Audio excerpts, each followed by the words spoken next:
नमस्ते, हमेशा खुश रहो बिटियाओं। Myself doctor Heena Mewada, assistant professor, department of प्रसूति एंड स्त्री रोग, faculty of Ayurvedic Science, Jayoti Vidyapeeth, Women's University. In today's session, I am going to discuss about episiotomy. Episiotomy is a surgically planned incision on the perineum and the posterior vaginal wall during the second stage of labor. It is also called perineotomy. It is most common obstetric operation. The objective of episiotomy is to enlarge the vaginal introitus ताकि fetus की easy और safe delivery facilitate हो सके, चाहे वो spontaneous हो या manipulative हो, and to minimize overstretching and rupture of the perineal muscle and fascia to reduce the stress and strain on the fetal head. Second objective इसका है कि ये पेरिनियल मसल और फेशिया के रप्चर और ओवर स्ट्रेचिंग को minimise करता है, जिसके कारण फिटल हेड पर स्ट्रेस कम होता है। The indication of episiotomy is in elastic or rigid perineum which causing arrest or delay in the descent of the presenting part। यानी इलास्टिक और रिजिड पेरिनियम में एपिजियोटोमी करनी चाहिए, वो प्रेजेंटिंग पार्ट के डिसेंट में डिले करती है। इसलिए second indication is anticipating perineal tear. कुछ कंडीशंस होती है जैसे बिग बेबी, जिसमें बेबी का साइज ज़्यादा हो, या फेस टू प्यूबिस डिलीवरी है, या ब्रिच डिलीवरी है, या शोल्डर डिस्टोसिया है। इन कंडीशंस में पेरिनियल टियर होने के चांसेस ज़्यादा होते हैं। तो इन कंडीशंस में पहले ही पेरिनियल टियर को कम करने के लिए एपिजियोटोमी लगानी चाहिए। Third indication is operative delivery like forceps and ventouse, and fourth indication is previous perineal surgery like pelvic floor repair and pelvic perineal reconstructive surgery. Previous अगर पेरिनियल सर्जरीज हो चुकी है तो उसके कारण पेरिनियम जो है वो रिजिड हो जाती है, इसलिए एपिजियोटोमी लगानी चाहिए। The common indication is threatened perineal injury in primigravida, rigid perineum, and forceps breach occipitoposterior or face delivery. The timing of episiotomy is bulging thinned perineum during contraction just prior to the crowning when 3 to 4 centimeter of head is visible. मतलब episiotomy contraction जब height पे हो तब लगाना है, जब crowning की stage हो सेकंड स्टेज में, यानी हेड जो है वो 3 से 4 सेंटीमीटर विजिबल हो और पेरिनियम बल्ज हो और साथ में थिन भी हो चुकी हो। अगर फोर्सेप डिलीवरी में एपिजियोटोमी लगानी है तो वह फोर्सेप के एप्लीकेशन के बाद लगानी चाहिए। अगर एपिजियोटोमी बहुत जल्दी लगा दी जाए तो ब्लड लॉस के चांसेस ज्यादा होते हैं। अगर एपिजियोटोमी बहुत देर से लगाई जाए तो उसमें जो इनविजिबल लेसिरेशंस हैं उनको प्रिवेंट नहीं कर पाएगी, यानी लेसिरेशन होने के चांसेस ज्यादा हो जाते हैं।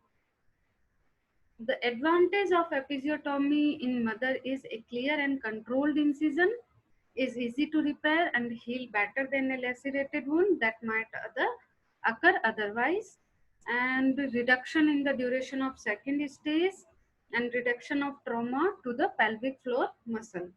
यानी अगर एपिजियोटोमी दी जाए तो वह एक कंट्रोल्ड और क्लियर इंसिजन बनाता है, जिसको रिपेयर करना भी इजी है और हील भी बेटर होता है लेसरेटेड वुंड की तुलना में। और एपिजियोटोमी से सेकेंड स्टेज की ड्यूरेशन है वो भी कम हो जाती है और पेल्विक फ्लोर मसल का ट्रॉमा भी रिड्यूस हो जाता है।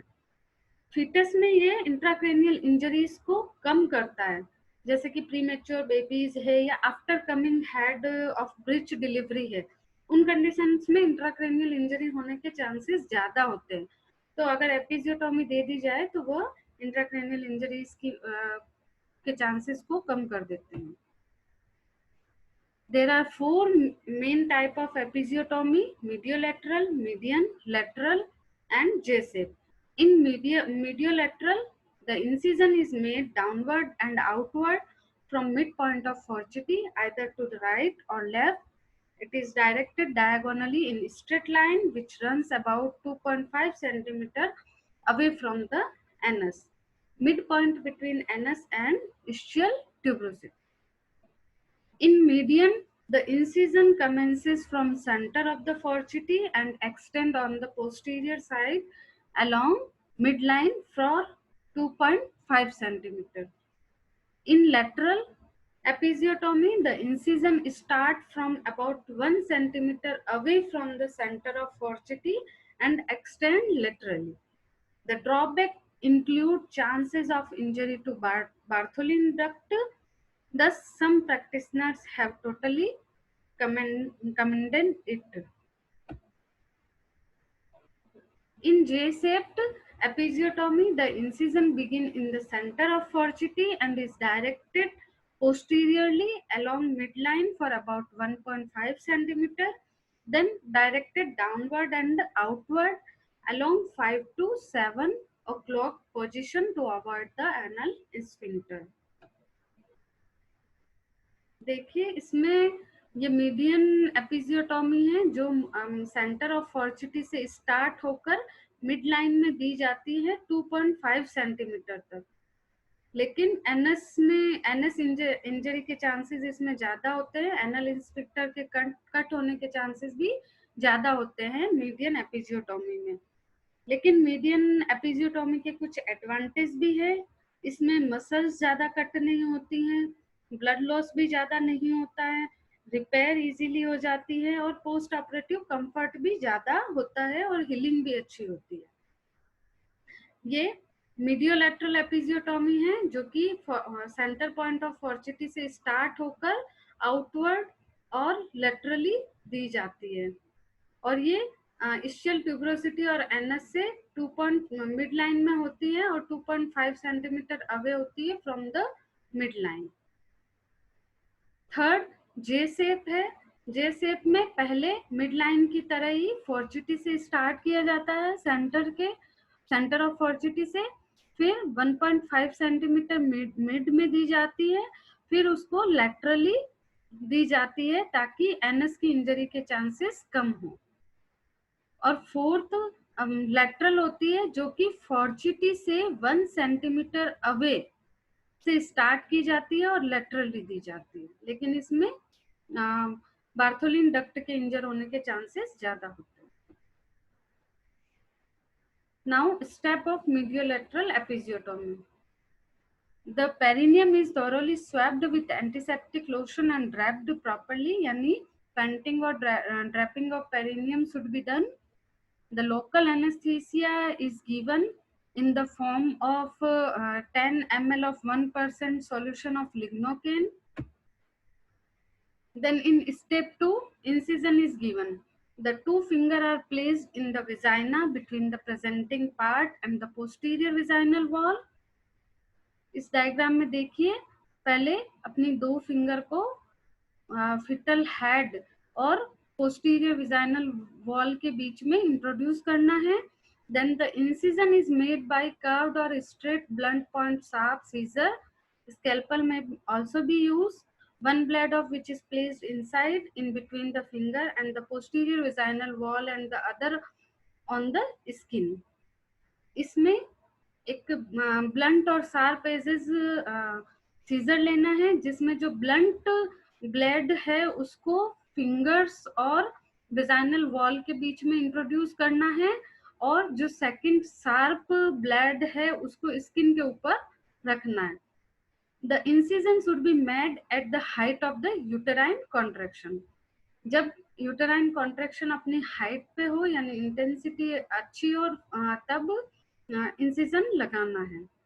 Deliberate cut should be made starting from the center of the fourchette, extending laterally either to the right or to the left, diagonally in the straight line which run about 2.5 centimeter away from the anus.